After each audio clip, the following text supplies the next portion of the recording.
guys, it's ToProForuGames or Adam, and we are back with another COD Zombies Top 10. Today we're going to be going over 10 things that new zombie players will really never understand. It's been a little bit since we've done a COD Zombies Top 10. Our last one was the 10 things only Black Ops 2 zombie players will remember, and our goal on that video was 1,900 likes. It was a pretty massive goal, and what did you guys do? You guys came out of nowhere and dropped 2,100 likes.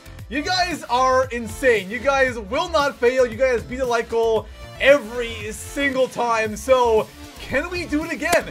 Can we break over 2,100 likes? I'm sure we can. If you're watching the video right now, go ahead and smack a like and let's destroy this goal once again. And of course, guys, if you are new to the channel, make sure to hit that sub button. If you are subbed, go ahead and turn on those notifications. And of course, please let me know in the comments below if you have any top 5 or top 10 ideas.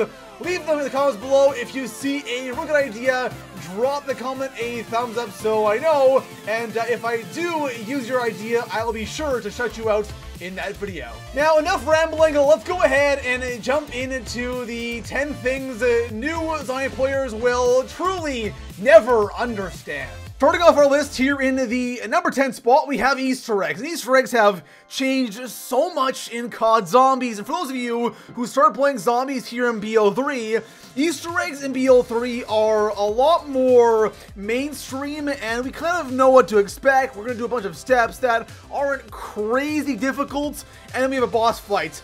That wasn't always the case in Zombies. Especially in BO1 and BO2, Easter eggs were a lot harder. BO3 Easter eggs are definitely meant to appeal to more casual players. So if you're somebody who isn't big into zombies, you can actually jump in and complete the Easter egg. It's not that difficult, but in BO1 and BO2, definitely it was a lot different. You know, I think of, the Shangri-La Easter egg or the Call of the Dead Dials of Easter egg. If you're somebody who's new, those steps are really tough. So Easter eggs weren't always easy. They didn't have boss fights. They were a lot harder, and they always would require 4 players. In the number 9 spot, for those of you who are new to the zombie scene or joined the zombies community back in BO3, you will not think very highly of the ray gun.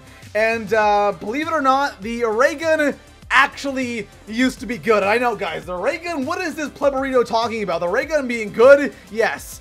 In all COD Zombie modes besides BO3, the ray gun is decent. Now, in World at War, I wouldn't call it amazing. It definitely is like one of the best guns in the game.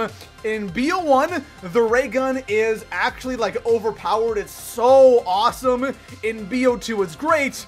But in BO3, for some reason, it is horrendous. I don't know why it's so bad, but yes, the ray gun actually used to be good. Coming in at the number 8 spot, so if you were like an OG BO1 player, you play like all the DLCs and of course the entire Zombies mode, one thing that you will know is Black Ops 1 Ascension doesn't have double tap, which is such a weird thing because of course in BO3 Chronicles we have Ascension, but that has double tap 2.0 in the Wonder Fizz, but for some reason in BO1, double tap doesn't exist on Ascension. Now, of course, it was only double tap 1.0, so it doesn't matter all that much, but it's just weird because you have the OG 4 perks pretty much on every single map that has perks. Of course, Mob does not have Revive because you have Afterlife, but still, why does this one map not have double tap when like every other map has the original 4 perks?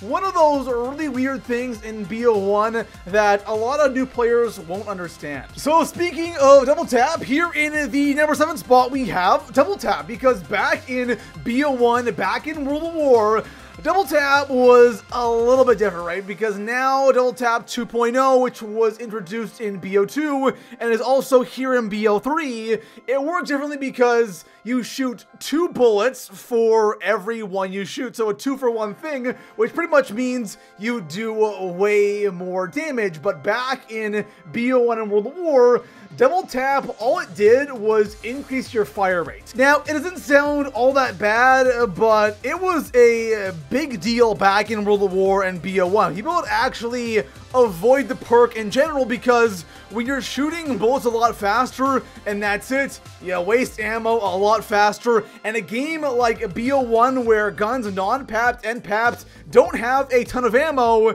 getting rid of your bullets faster doesn't really help you that much. So coming in at the number 6 spot, knifing in World of War Zombies was a bit of an issue. And it's kind of weird because, you know, in zombies nowadays, knifing is so important, right? You want to get those knife kills, you want those early points to buy perks and guns. But back in World of War Zombies, you know, knifing really wasn't a good idea after round 1. So there was 2 main reasons why knifing was just such a bad idea in World of War. First thing was you would miss a lot of your knives. You would go to knife a zombie and the knife would just not hit. It's a weird thing that they had in World of War like that, but of course in later games it got fixed.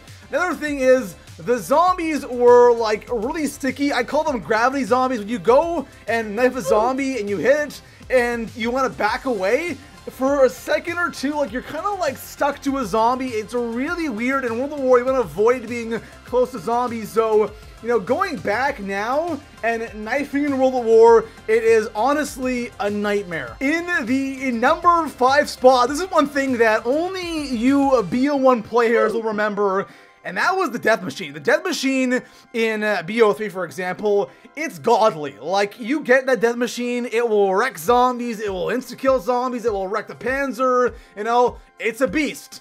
Back in BO1, the thing kind of sucked, right? The first thing that I hate is when you pick it up, you can't put it away. You have to have it for that 30 seconds. It slowed you down, and if you were on like round 30, the thing didn't really even kill zombies that effectively. Heck, even like on round 25, the thing just didn't insta-kill zombies. So having a death machine that you can't put away, that slows you down and doesn't really kill zombies all that effectively is a huge no-no. On top of that, when you picked it up by accident and your teammate was down, you couldn't revive your teammate. The death machine back in BO1, looking back now, it was really bad. In the number 4 spot, one thing that might surprise some of you who are new players or started playing in BO3, zombies was actually difficult at one point. Now, obviously, maps like Shadows is pretty complex. Some Easter eggs are pretty tedious within BO3,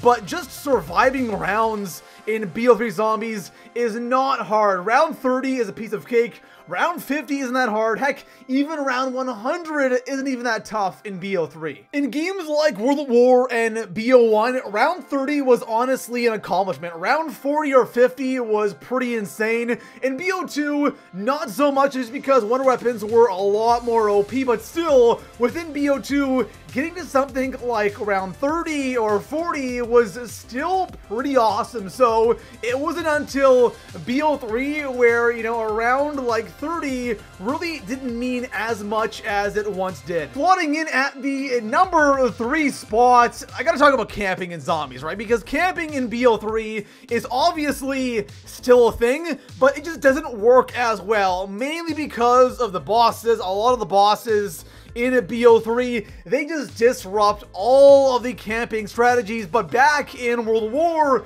back in BO1, camping was the norm. Now, don't get me wrong, people still trained back then, but camping was just so big. If you went into a public lobby, it was let's just camp and see how long we can last. Even though camping sometimes wasn't the best idea on certain maps, you knew you'd get overrun on this round, we would still try to go to these spots and camp and see if we could get a personal best. It was such an awesome time. Now again, obviously, camping is still a thing today, but it's not what it used to be. It's not as big as it once was. Coming in at the number 2 spot, those of you who started playing zombies in BO3, one thing you guys will really never get to understand or experience is the excitement of loading up a brand new map and trying to find and figure out what the new perk is, because pretty much from, you know, BO1 Ascension all the way till like Shadows, we were so used to getting new perks all the time,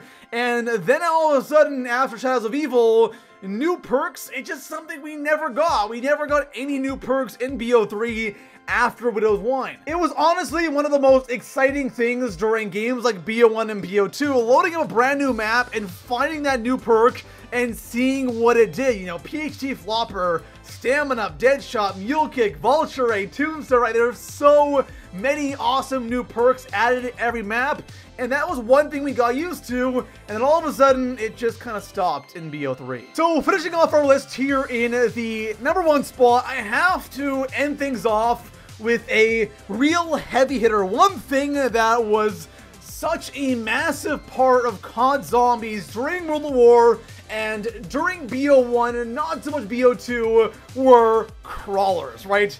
Crawlers were such a big thing in Zombies, and now it doesn't exist at all. If you played Zombies back then, you know exactly what I'm talking about, because crawlers were so important, especially playing in a game of co-op. You could make a crawler anywhere on the map, and then you could go and, you know, do whatever you wanted to, and the crawler would not die. It was so slow, it would barely move. You could spend, like, you know, 50k points in the box, pack a punch, get all your perks, do whatever you wanted to do, and that crawler would still be there. It was so clutch. And then in BO2, it didn't really work anymore. Of course, there were some tricks around it, but then here in BO3, leaving crawlers, really, there's no point anymore. So there you have it, guys. Those are 10 things that new zombie players will really never understand. These are things that only the OG guys will really get. But besides that, guys, for the video, drop a like, subscribe for more zombies content,